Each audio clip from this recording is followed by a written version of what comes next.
Pattaya girls ഇരുന്നിട്ട് അക്ബറിന്റെ പാവയെ പൊക്കിയതിനെക്കുറിച്ച് പറഞ്ഞുകൊണ്ട് നിൽക്കുകയായിരുന്നു.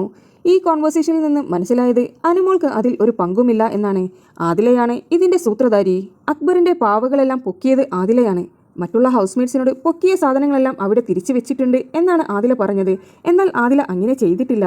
അക്ബറിനെ തകർത്ത് സീറോയിലേക്കാക്കിയതിന്റെ ബുദ്ധി ആദിലയുടേത് തന്നെയായിരുന്നു. ലാലേട്ടൻ വരുന്ന എപ്പിസോഡിൽ തീർച്ചയായും ഇതിന്റെ ക്ലിപ്പിംഗ്സ് കാണിക്കുന്നതായിരിക്കും.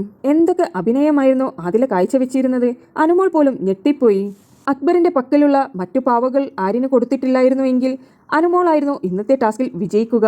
അനുമോൾ പറഞ്ഞു, ആ ഒരു പാവകൾ കിട്ടിയത് കൊണ്ട് മാത്രമാണ് ആര്യൻ വിജയിച്ചത്, അല്ലെങ്കിൽ ഞാൻ തന്നെയാണ് വിജയ്, എനിക്ക് എന്തായാലും സമാധാനമായി എന്നായിരുന്നു അനുമോൾ പറഞ്ഞിരുന്നത്. പല ആളുകളും ധരിച്ചിരിക്കുന്നത് അനുമോളാണ് അക്ബറിന്റെ പാവകൾ പൊക്കിയിരിക്കുന്നത് എന്നാണ്.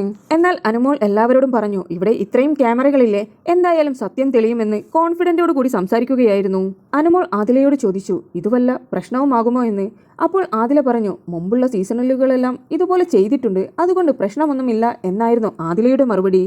എന്തായാലും നല്ലൊരു സ്കോറോട് കൂടിയായിരുന്നു അനുമോൾ ഇന്ന് കുതിച്ചു കയറിയത്. ഇതിനിടയിൽ അക്ബർ കരഞ്ഞ കാര്യം ആദില പറഞ്ഞപ്പോൾ അനുമോൾ ഇത് കേട്ട ഉടനെ പറഞ്ഞു, അത് അവന്റെ വെറും അഭിനയമാണെന്ന്. അവൻ അതും ചെയ്യും, അതിനപ്പുറവും ചെയ്യും, അതൊന്നും വിശ്വസിക്കാൻ നിൽക്കണ്ട എന്നായിരുന്നു അനുമോൾ പറഞ്ഞിരിക്കുന്നത്. നിങ്ങൾക്ക് ബിബിയുടെ അപ്ഡേറ്റ്സ് അറിയുവാൻ താല്പര്യമുണ്ടെങ്കിൽ എന്റെ ചാനൽ സബ്സ്ക്രൈബ് ചെയ്ത് സപ്പോർട്ട് ചെയ്യുക.